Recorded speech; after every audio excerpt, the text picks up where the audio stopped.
யாழ், சுன்னாகம் மற்றும் அதனை அண்மித்த பகுதிகளில் நிலத்தடி நீர் மாசடைந்து காணப்படுகின்றமை தொடர்பில் நியூஸ் ஃபர்ஸ்ட் தொடர்ந்தும் அவதானம் செலுத்தி வருகின்றது. குறித்த பகுதிகளில் பெறப்படும் நீரில் கழிவு எண்ணெய் கலந்துள்ளதாக பொதுமக்கள் தொடர்ந்தும் குற்றம் சாட்டி வருகின்றனர்.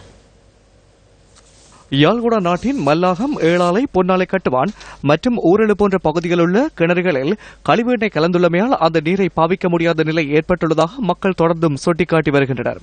இதனையடுத்து இந்த பகுதிகளில் உள்ள மக்களின் பாவனைக்காக பிரதேச சபையினால் பவுசர்கள் மூலம் குடிநீர் விநியோகிக்கப்பட்டு வருகிறது. ஆனால் இந்த திட்டம் நிரந்தரமானது அல்ல எனவும் தமது பிரச்சினைக்கு நிரந்தர தீர்வினை பெற்றுத்தருமாறும் மக்கள் கோரிக்கை விடுத்துள்ளனர்.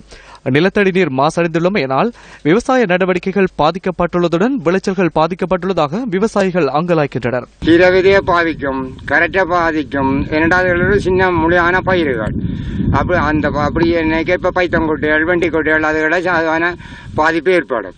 நாலு வரப்பு துறைக்கு 10,000 செலவழிச்சால் அதில் இப்படி பாதிக்கப்பட்டால் இவ்வளவு நட்டம் தான் எங்களுக்கு. அப்போ விளைச்சல் குறையும். இன்னைக்கு நாங்கள் விவசாயம் செய்யல இதை ஒரு இடத்துல இருந்து தண்ணீர் எடுத்தும் செய்யலாம். இந்த பிரச்சினைக்கான தீர்வினை பெற்றுத்தருமாறு கோரி கடந்த காலங்களில் பல்வேறு போராட்டங்கள் முன்னெடுக்கப்பட்டதுடன் பல்வேறு ஆய்வுகள் நடத்தப்பட்ட போதிலும் இதற்கான தீர்வு இன்னமும் எட்டப்படாத நிலையில் காணப்படுகிறது. யாழ்ப்பாண மக்களுக்கு சரியான ஒரு இழப்பு இருக்குது. தண்ணி பிரச்சனை. அந்த தண்ணி பிரச்சனையை நீங்கள் தீர்க்க வேணும். மக்கள் நல்லாக பாதிக்கப்படுறார்கள். வர வர கூடிக்கொண்டே போகுது. இதற்கு எங்கட ஜனாதிபதி அவர்கள் முக்கியமான பங்கெடுக்க வேணும். அதுல கவனம் செலுத்த வேணும். மக்களை பாதுகாக்க வேணும். இதற்கு நீங்கள் ஒரு நல்ல முக்கிய தீர்வு எடுக்க வேண்டும் என்று நாங்கள் தாழ்மையாக கேட்டுக்கொள்ளுகிறோம்.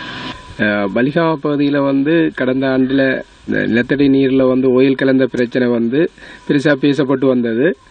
ஆனால் இந்த ஆண்டு அதுக்குரிய நடவடிக்கைகள் மந்தகதியில் இருக்கிறது. அதே வகையில் ஓயில் கலவட்ட அந்த பிரச்சனை இன்னும் தீர்க்கப்படாமல் மக்கள் குடிநீர் பிரச்சனையையும் தொடர்ந்தும் ஓயில் கலவட்டு கொண்டிருக்கிறது. அரசும் அது சார்ந்த நிறுவனங்களும் அந்த நடவடிக்கையை ஏனோ மந்தகதியில் எடுத்துக்கொண்டிருக்கிறார்களோ அல்லது அதுக்கு தீர்வு இன்னும் முன்வைக்கப்படவில்லை. இந்த விடயம் தொடர்ந்தும் உரிய அதிகாரிகள் மத்தியில் பாராமுகமாக காணப்படுவது கவலைக்குரியது. யாழ்குடா நாட்டின் பல்வேறு பகுதிகளில் உள்ள நீர் மாசடைந்த விவகாரத்திற்கு முற்றுப்புள்ளி வைக்கப்படும் வரை நியூஸ் ஃபர்ஸ்ட் தீட்சணிய பார்வையுடன் தொடர்ந்தும் அவதானத்துடன்